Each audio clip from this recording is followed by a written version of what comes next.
Power is always dangerous. And winter is coming. I'm getting lost in the details of nothing. Remember the first time you saw Star Wars? We were still living at your mom's house. Dwight, Tyson, and Bodhi go on a road trip to take care of some business. Stacy does some digging into Dwight's past.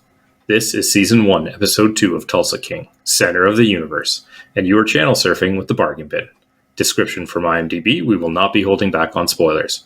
I am Sandro, and I am joined, as always, by my podcast partner in crime, Ben, and our neighbor downstairs, Mark. So, what do we think? I honestly don't know about this episode, guys. I felt that the first one was so incredibly refreshing and exciting, and towards the end of this one, I felt like we were starting to rehash storylines we've seen many times elsewhere. Oh, this is not what I was expecting. I mean, I still liked it, but yes, it didn't have the same freshness, I guess, as the first episode did. Not even pizzazz, but like you said, they were starting to get into a few cookie cutter elements, whereas the first episode, I thought, really gripped me just by how much it broke away from the mold of what we see in shows like this. Yeah. Again, that's not to say that it wasn't altogether enjoyable. It just didn't push the envelope too much this episode. Yeah, and it started off the same way, which was really exciting for me because I thought they were going to drop the ball. Well, not that I thought they would. I was worried they would. And it started off for the three of us with laughter. Exactly what we got out of the last episode. Mark, what was your overall quick take on this week's episode?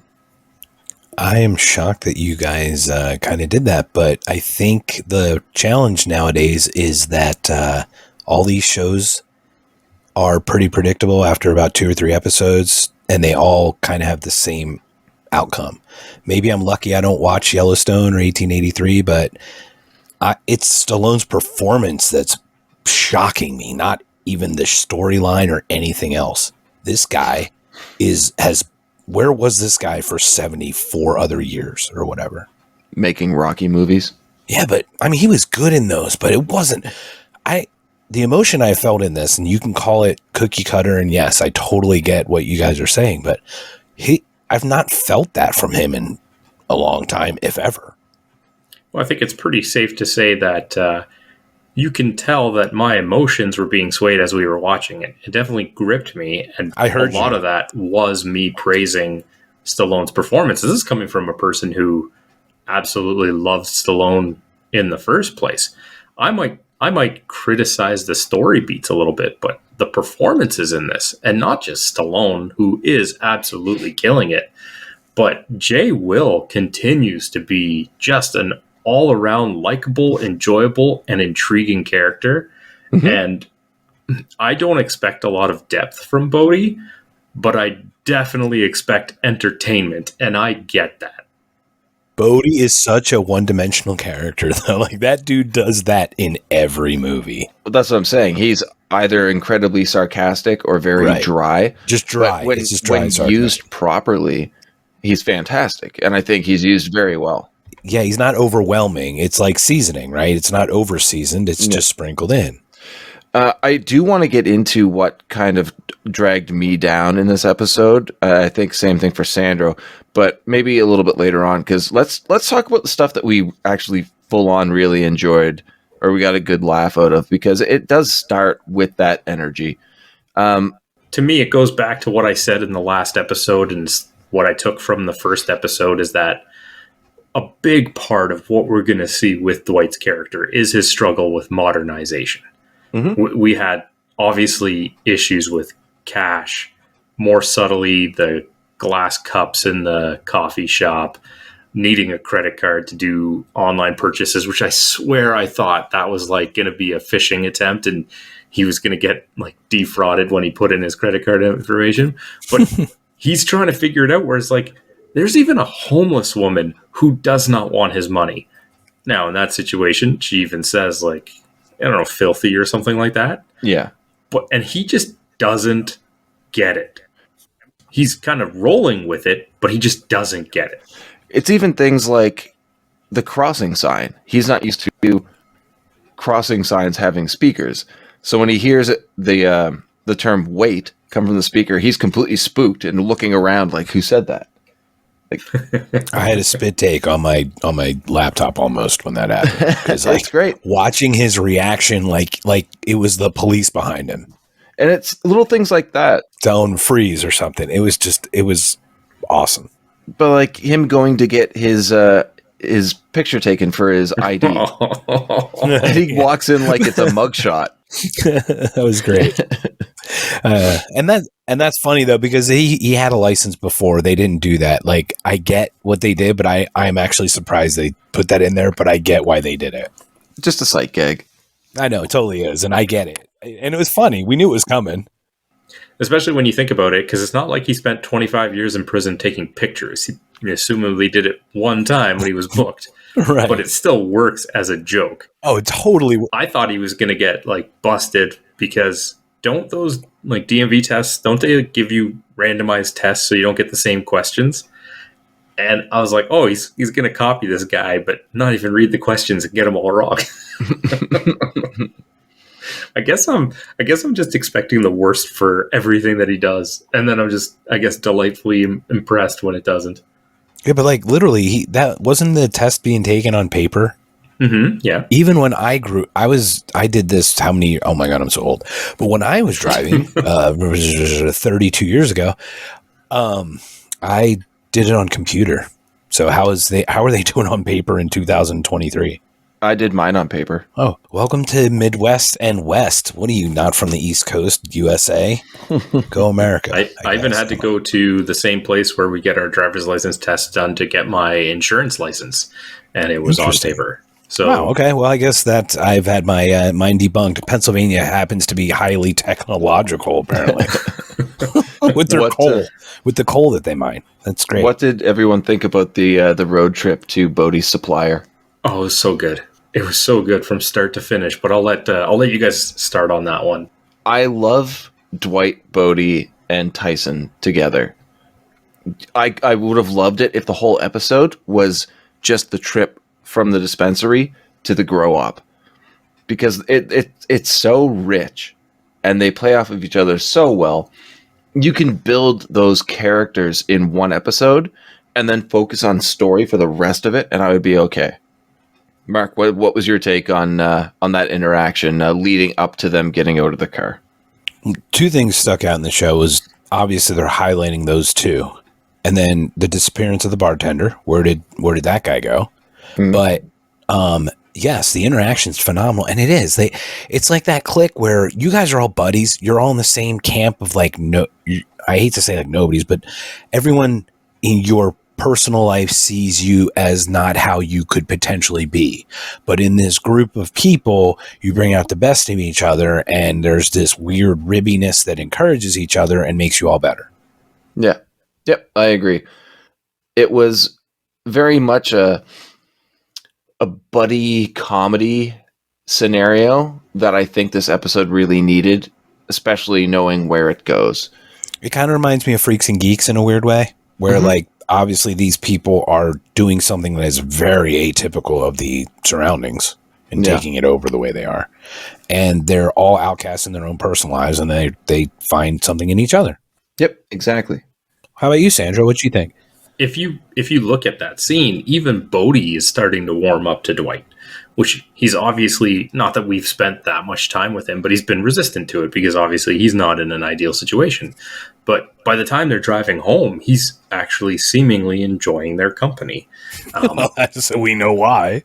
Let's be honest. I was going to say the drive home was way more entertaining than the drive up, in my opinion. Oh, definitely. Even partially during the negotiations, once Dwight was able to successfully broker a deal, which was quite beneficial to them, I think that started to open up Bodhi's eyes that, oh, wait, maybe there is a use to this guy. Because, we did the rough calculation. He saved him like $125,000. Right? That's amazing. That's obviously going to start to maybe open up his eyes to his usefulness. And then maybe he is not so trepidatious anymore. Well, I think Bodhi felt strong-armed at first, and now is like, whoa, this dude's got something underneath. He even brings it up. He's like, at what point does this start to benefit me? There we are. We know now. Either that or he just enjoyed watching him eat all that preserve. Oh, you know he did. He was just he knew. They all knew it. It's like they all knew that secret, and they just let him do it. It was beautiful. That was a great moment with Dwight, though, when he essentially was told by the guy that, this is just swimming in THC. And he looks at Bodhi and he's like, what? We're at a grow house. He's like, we're on a weed farm. You got to expect that everywhere. But this is information that Bodhi clearly could have given him a few minutes ago. And I love how they dealt with that, too. Because we all expected him just to be incredibly messed up.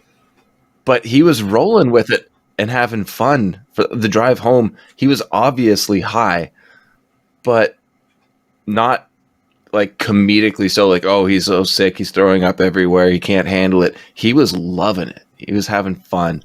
Yeah. And it made the road trip back, like you said, Mark, even more enjoyable than the fun we had on the road trip there. Yeah, for sure. Well, what's interesting too is just, and I just knew it. The second he grabbed something to eat, and they offered him a hit, and he's like, "I don't negotiate. I only negotiate clear head." I'm like, "There's something in something he's eating." I just knew. Oh yeah, definitely. He knew it was happening, and it's funny because you guys we've seen so many shows, obviously, that we kind of generally get it, but this show still does surprise me, and Stallone's actually surprising this. Did Badface surprise you? It was so awkward. Yeah, Badface was hilarious. Yeah, I want to see more of that. I want to see them actually hang or do something, figure something out. That's what I was thinking, because even Dwight says, I'd love to have 10 of him. Mm-hmm. So I hope he becomes like the muscle for them down the road. Because now that they have this partnership, it feels like the gang is growing. Is it weird that the bar was non-existent in this one at all? I mean, it was completely non-existent. Episode 2, it's a road trip. I don't think we need to focus on it. Yeah, it'll be back. I fully expect it to be in the next episode. I would expect as well. I'm just asking just quickly that they didn't even reference or drive by it or something, just something. Yeah, but you don't really need to. Like, yeah, that's true. But it's Tulsa though. Like how big's Tulsa? The reason why I was talking about building up the gang is because of Vince, who Dwight punched out in the first episode. His jaw's wired shut. He wants Dwight killed. So Chicky gets in touch with Dwight to tell him, like, you need to fix this, you need to write this, send him like $100,000. And Dwight is not having it. So I feel like we're going to have the New York guys come to Tulsa, and we're going to have Badface and Jimmy really kind of pairing up with our boys to fight off the mob at some point. I think that will probably be the end of the season. And I just want to see Badface kick ass. Now, I don't know about you guys, but I feel like Chicky didn't really believe it either. When he came in there to the dry cleaner initially with the wired jaw, and he's like, "What do you want me to do?" He's my dad's friend. Yeah, and even part of him is probably just like, "And you deserved it." Yeah. They didn't look. They don't like that little guy, and he knows. And the thing is, when we first meet the family, you feel like they did Stallone dirty, right? Yeah, Dwight. Yeah, definitely got that. But like the truth is, that guy was playing it totally down the middle. He's like, "What do you want me to do?" He said no. Like initially, he pushed back. But I think that's because Chicky isn't calling all of the shots. Like, I think I think we're going to see the old man die, if not in this season, the next, and then Chicky takes over, and that's when he pivots and is against Dwight. I wouldn't be against that, just because I think that in the little time we've seen of Chicky, I think he could be a really good character. And yeah, just kind of waiting to take the reins from his dad, which it definitely did not paint him in peak health here. Yeah. And he's such a good actor. We saw him as a mediator last time. Here we saw him in his own element where he could say what he wanted to say openly. Right. I would think as a mediator, he would have been more calm and collected, right? Or biting it. Like he felt like more frazzled, I guess. He just felt more in control, I guess, of the situation in this one. Well, this isn't the situation where the guy got knocked out, right? So there was a little That's bit what I'm saying. I mean, like, it's not like Stallone's in that room going, all right, what are you going to say? There's a little bit more to react to in that first one that he can stay calm. Let's touch on a subplot here. Stacy. Okay, I was going to bring her up right now. Stacy Beale, yeah. What? Saying, Is that Jessica Biel's sister? But that's the character's name. I know, man. It's a joke. Really. So just delete that. Fine. If I say the F word now, will you delete it? Nope. Is that how I get to delete my bad jokes? Is just a curse? That joke is staying in. No, that has to stay in, man. Because I don't want to jinx it, but I've been pretty clean right now. Let me say this, okay? That bad joke is already more entertaining than I found Stacy's entire subplot in this episode. I was going to ask about that. This is, in my opinion, the weakest part of it. Her investigation of Dwight and then her, I guess we could call it confrontation at the hotel. It just didn't land for me, man. And this informant thing, what are they building up to for that? I'm curious what your thoughts are on that. Yeah, but Stacy, I'm never going to do anything with him, but I'm totally drawn to him. So I'm just going to his hotel room again and tell him who I am so that he'll just take me right there? What? I mean, I don't know what she was expecting. My problem with the scene is not their immediate confrontation. It's that she brings up his daughter, his family. And that made me really nervous because that's not where this show should go, in my opinion. And that's why I got really worried when we got to the end of the episode. But she was in and out of the show, and I don't know if she had a full minute of screen time. Why was she instigating in that regard? Like, it's so confusing. I don't know why she went to that hotel room. Yeah. I thought it was foreshadowing possibly for the phone call towards the end, which we'll get to. But it's kind of the thing is, I hate to say this, but it's like Stallone's, you guys would argue it's like one of his best performances ever that you've ever seen. And which this just his performance in this so far in 2 episodes has been pretty amazing, right? It's been good.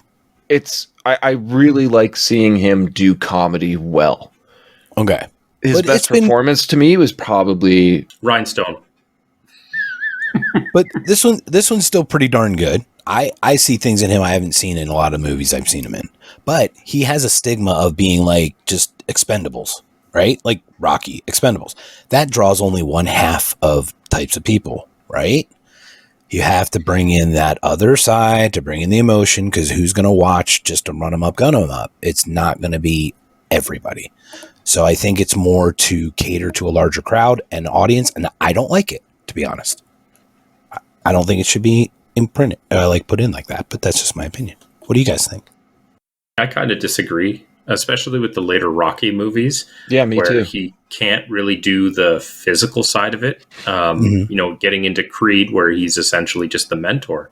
But going back to Rocky Balboa, when he was trying to kind of reconnect with his son, you could see he was starting to actually flex some acting chops and not just muscles.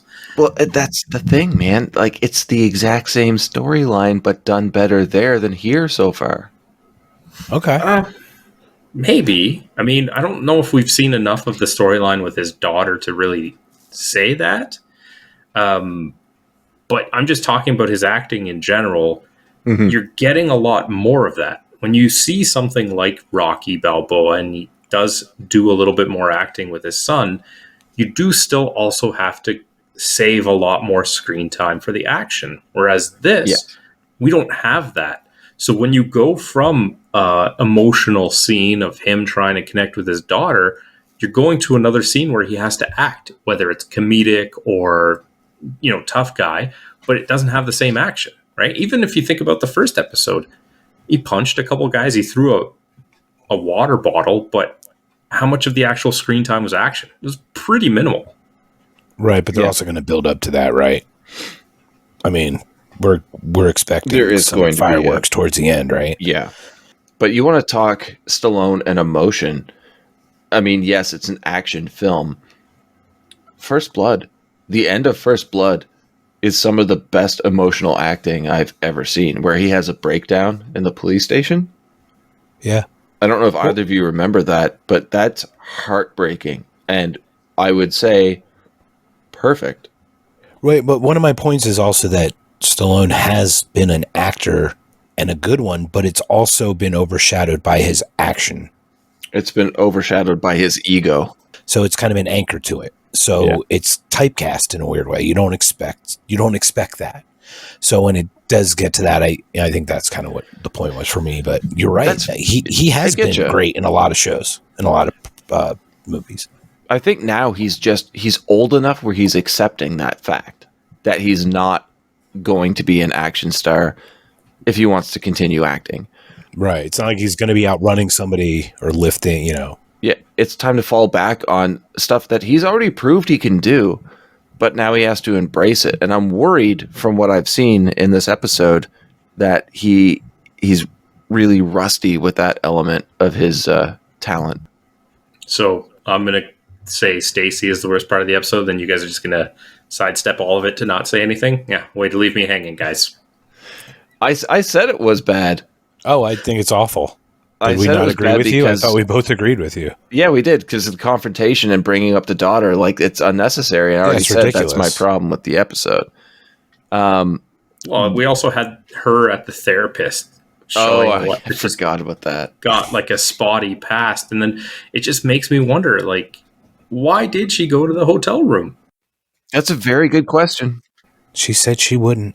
That doesn't make sense, though, because she shows up and she says, I'm an agent, and you haven't, how's your family? Like, what is the point of this? It didn't make any sense. And I'm calling out the psychiatrist for not calling out her face for saying, when she said no, her face was like, oh, I'm going there right after. What do you mean? It's my stop on the way home. What are you talking about? So, Sandra, I have a question for you about Stacy. Okay. I think we were all kind of okay with her in the first episode. We were curious to know where the character was going to go. And here, it is muddled. For this character to continue through the show and actually become enjoyable, what do you think they have to do with her? How does she stay relevant? Because she's staying, right? See, in my mind, I think the biggest issue with her is that she's just all of a sudden so intrigued by him she can't stay away because they had one night together. Mm-hmm. And somehow her entire history as an agent has no bearing on any of this. Yeah. I feel like what the show was lacking was giving us a legitimate reason for her to be so obsessed with him, for lack of a better word. Like, it's not like he saved her life or something like that, right? Then you're just like, okay, well, maybe there's a lot more to it than why she can't let him go. But at the end of the first episode, we don't have any reason to believe that from a relationship standpoint, she would have treated it as anything more than a one-night stand after finding out his age. Yeah. And then maybe you play it by the angle that she's now going to be hunting for him as opposed to infatuated with him. Yeah, that's where I thought they were going. Isn't that what she kind of was trying to say, though? So maybe it just speaks to her being torn. But to your point, she was not interested in ever seeing that guy again until she saw him pop up on that screen and he was a bad boy. Yeah, so that would have made more sense if she now had to reluctantly investigate him. Right, exactly. And she would not have told him. But almost sounds like, hey, I'm telling you, I'm coming after you. I really, really don't like that. It's almost like I'm giving you a head start. I mean, is it kind of like a warning, maybe, that she has to do her job, but she also doesn't want him to get? So maybe like, hey, keep her head down or something. So then give us a scene where she's assigned that case and hesitant to take it because she doesn't want to see him again. But now she's just forced to. Right, but everybody got sent. Everybody was in that meeting, right? It's not like it was assigned to anyone. In the meeting, they were just saying, hey, pay attention. He's been sent there. Nobody was being assigned to anything. He wasn't being accused of anything. He just said, hey, this ex-felon has popped up in this area. And that's it. Yeah, it was just a heads up. Point. Like a person of interest. Now she's taking it upon herself to investigate him. And again, they didn't give us a legitimate enough reason for that. Because again, besides seeing him on that picture at the end of the episode, she wanted nothing to do with him. If he didn't show up on that image, would she have even been thinking about him? This character's motivations, and I don't want to slam on the performance, because the performance is okay. I just don't understand this paper thin motivation for this character. I feel like there needs to be something more for us to actually believe her desire to be around him. He should have done like a knight in shining armor act, and then found out he's a gangster, and it's like, oh my god, I found out this man who's this criminal is such an actually decent man or something, right? To your point. But that's what I was saying. If after the party, if somebody was driving drunk and he pulled her out of a burning car or something like that, there's a much heavier emotional connection now. Right. Punching that one dude in the stomach isn't exactly, it wasn't the most chivalrous. He just made that guy be quiet and threw him out. He wasn't even defending her in that case. He was defending another girl in the party, and she just thought that was admirable. Right. Exactly. To your point. It's not like it was what the imprint that he has on her was nothing until he was a bad man. Yeah. I don't know. I'm hoping they do something better with her, but in this episode, it was completely ridiculous. I agree, and she was smarmy in the first one. She's actually a very accomplished actor too. She's good in a lot of her roles. Well, hopefully they give her time to prove it. I do have a question for you two, though, totally unrelated to Stacy's character. What did you two think about the talking circle at the beginning of the episode? Is that real?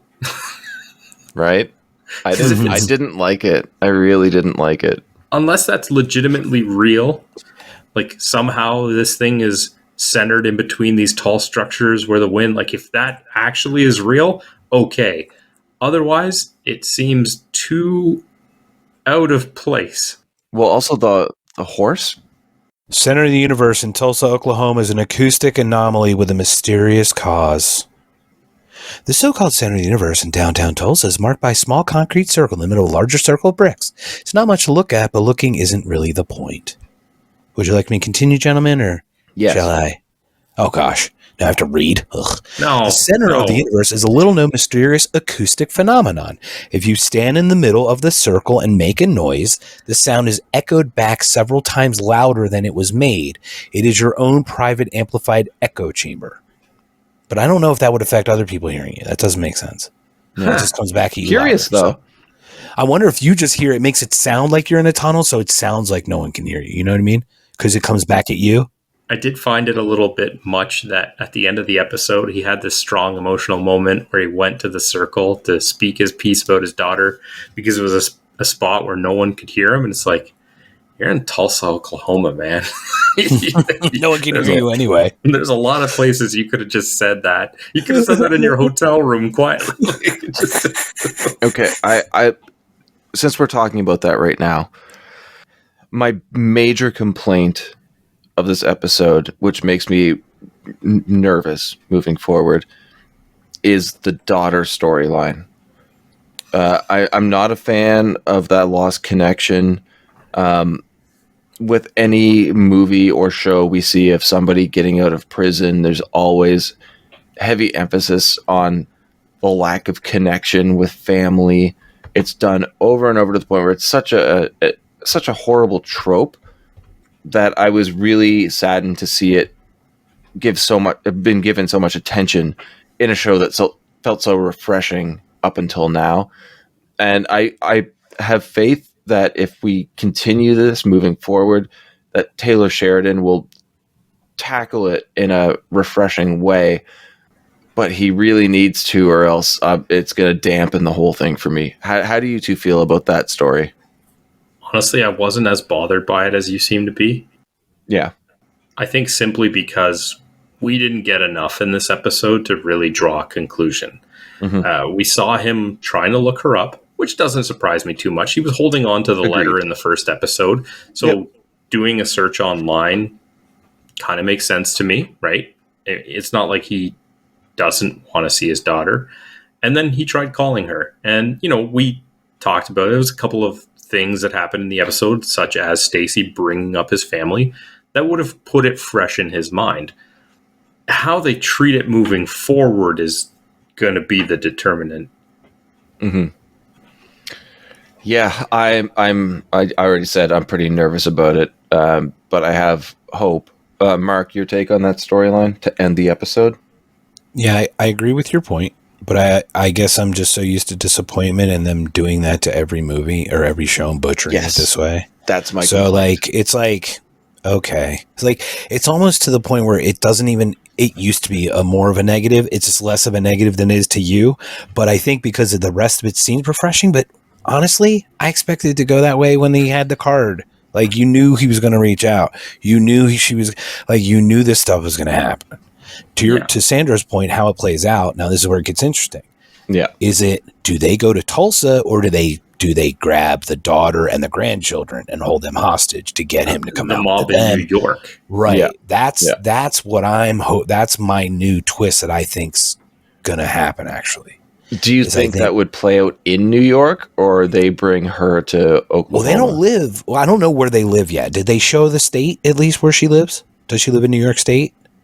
He said he's from New York, and I just assumed that she stayed there. So maybe she stayed in New York State. So I would think that they would hold her there for him to come to them. It's their turf, right? And I really don't want them to take this show out of Tulsa. Right, but you understand, and he's going to find a way to get them out there, right? I mean, that's kind of the dance I think that we're going to kind of come across. But I guess that's the only way to play it. But guess what? I think that's also cliched and played out. We take the daughter hostage. We take the kids hostage. They've already they've already introduced the one cliche thing that whichever way they go, it's been done myriad times. Also, just a side note, talking about daughters. Apparently, Stallone's daughter played the barista in that cafe. Oh, cool. Yeah. Oh, okay. Last thing I want to touch on is just the very minor plot line we have so far of the informant.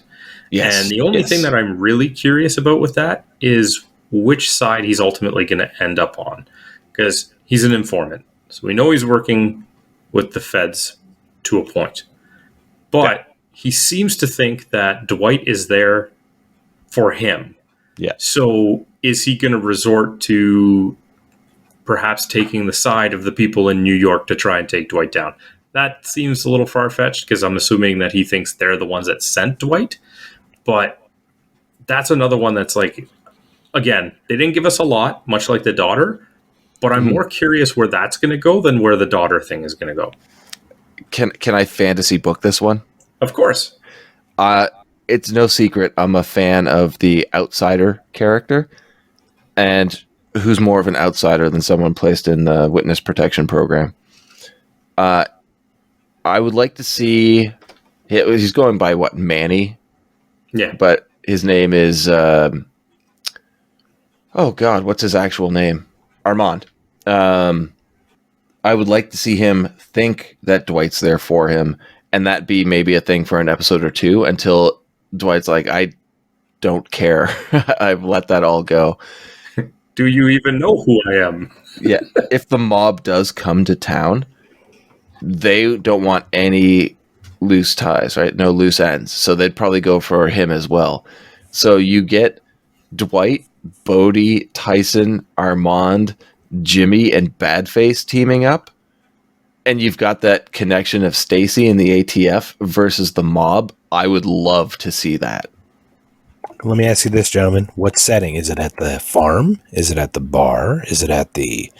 You know what I'm saying? Like, I'm curious how they're going to set that up too, right? Take it all over Tulsa. Okay. Like Peter and the chicken in a fight on Family Guy? I think what sure. maybe Ben meant is there's a lot of people. So maybe there's Bodhi holding his fort at the store. There's the bartender holding the bar. Yep. And we kind of see segmented pockets of confrontations happening. Because the mob's going to bring their army with them. Yeah, but I feel like they always bottleneck it to one, right? And they always are like, oh, we got to bring them down in this point. And it's like, this is our stand. And then Sheridan's good at not doing that, though. Oh, are they? Is he? Okay, because once again, I don't watch the other current shows that he's been awesome at. He's like, from other shows I've seen him do, he's very, very good at writing precise attacks and counterattacks that happen in multiple places at the same time. I think it's going to be like multiple raids by the mob on the characters that we've grown to really appreciate, and I think it's going to get really tense. Really, I think it's really a trifecta. I think ATF's going to be part of it. They're all going to get involved in it. Mm-hmm. I really do. I think Stacy will probably somehow get them in there, and it'll be like a complete triad, just like in all the news anchors fighting each other in Anchorman. Oh, I hope they don't do Stacy wrong. At the same time, they could have Dwight tip off the feds on the bigger mob activity to kind of have it where there is three sides, but pressure is more on the one. But then I think for that to work, which I agree is entirely possible, for that to work, they would have to introduce a new big bad at the end to create a threat for Dwight. Because if he does tip off the ATF about the mob and they step in, everything's hunky-dory at the end. So what would the next major threat be? But I do hope they give some more weight to Stacy's character. I kind of get a little more Sons of Anarchy vibe from it. The way they're kind of sparsing out the little pockets of people like you're mentioning. Where they have like the mechanic shop, and then they got the bar, they got this, they got that. It's once again, it's correlated, not like direct analogy in any way. Like some similarities, but I don't think so. Okay. But I was saying, I just hope they give some more weight to Stacy. Make her character seem important in the show. And if we go with what Sandra was saying, that would do exactly that. So I'm not the biggest fan of that idea, but I think they could do that really well and keep me entertained. So I'd be cool with that. I'd definitely be cool with that. Okay, so let's wind it down with what was the highlight of the episode for you? Ben, I'm going right to you since you seem to have the most negative view of the episode. Mm-hmm. The best part for me? Yeah. Is the drive home from Jimmy's weed farm. Okay. I loved it. I like seeing Stallone just fucking relaxed as not an actor, but as a character, because he's always on edge or he's brooding or something. And he was hilarious last episode. Here we get to see him play high, which I don't really think I've ever seen before. And he does it very well. And you put him with Martin Starr, who's no stranger to that type of character. And you put him with Jay Will, who, like Tyson, is still my favorite character of this show. And it's magic. It's so much fun. I just felt bad that my favorite part of the episode was like in the exact middle and it was so short. I would like to see more of that. Okay. Mark? My favorite part was the opening whole scene.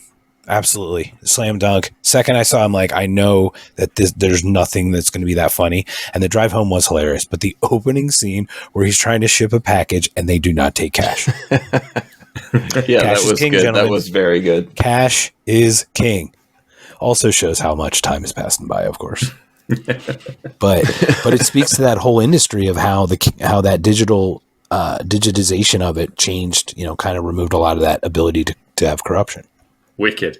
My favorite part of the episode was probably the standoff with Badface, just because it was so awkward and then turned into something hilarious. I just really liked it. There was a lot of contenders for my highlight of the episode. When he realized what the apricot preserve was hilarious too, because he was so straight-faced during the negotiation, and then all of a sudden he has this one like, well, that must explain why I feel so good. But yeah, that was great. When they got there and the two of them looking at each other was just hilarious. And if you pay attention, the camera does pan out a little, and Stallone's got a clenched fist to his side, like he's ready to fight. This is really good. I was kind of hoping that after the apricot preserve, you would have seen Badface laughing it up with him. Arms around each other's necks. Yeah, I expect them like feeding each other the apricot preserve by the end of it. Okay, so before we close it out, ranking the episodes, I think it's pretty safe to say that we're all going to agree that from the two we've seen thus far, episode 1 is ahead right now. Oh yeah, definitely. Yeah, that first scene was so good, but that didn't make the entire episode better. All right, so current ranking is episode 1 And then episode 2. I'm riveted to see how episode 3 ranks. From everyone here at Channel Surfing, remember, here we are bloody but not beaten, down but not out. From this point on, this city and everything in it belongs to us. Until next time.